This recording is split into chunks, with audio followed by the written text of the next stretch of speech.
just bought a house, and our first baby was on the way. Zach was on the way, and we decided to quit the job and start our own business. Sounded like a good idea at the time.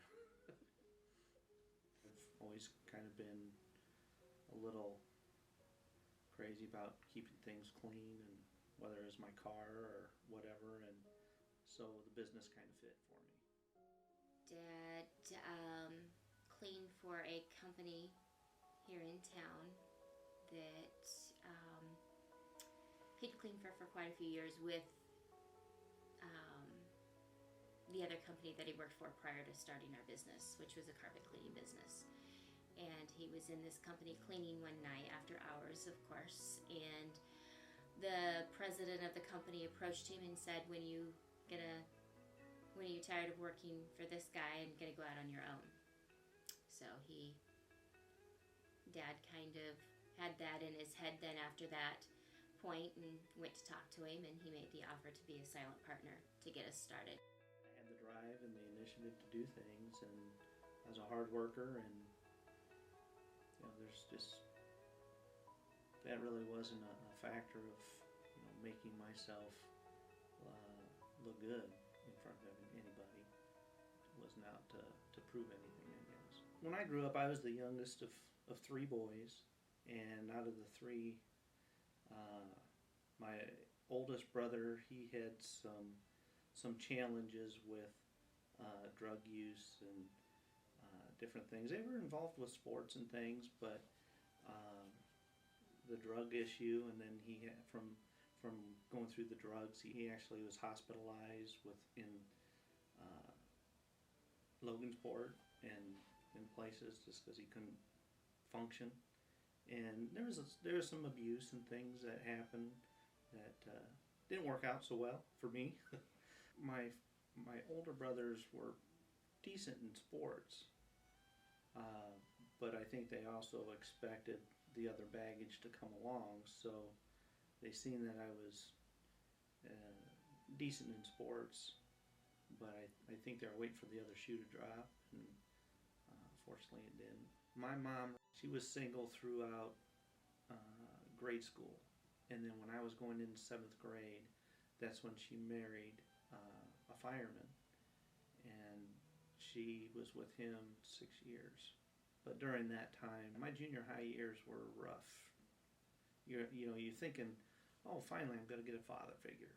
But he's a little on the deep end, and he actually was an alcoholic, and there was some abuse there between my mom and even my older brothers. They banged heads quite a bit with him.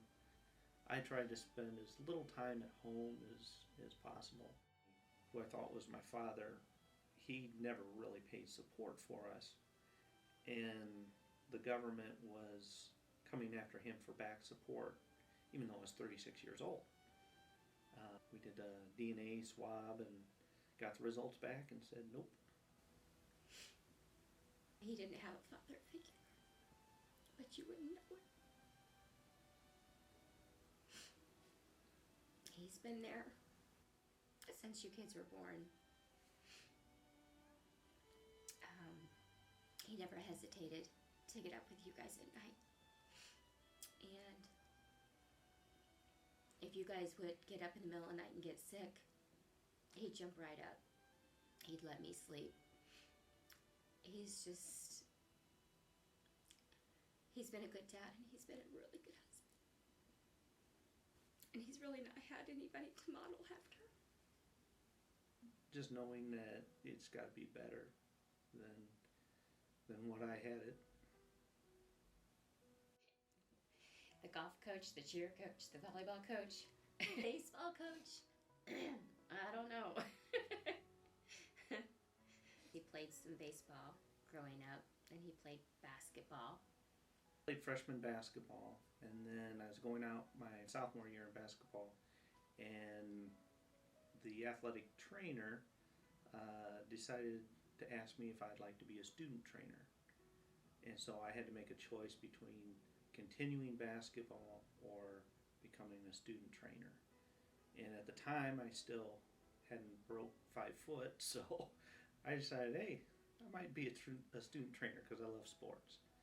So I was real involved with all the sports for football, basketball, baseball, track. So taped a lot of ankles and uh, all the therapy stuff that we would do. So that was fun. Took a lot of time, but I did that for 3 years. Guess that's why I am an expert in all sports.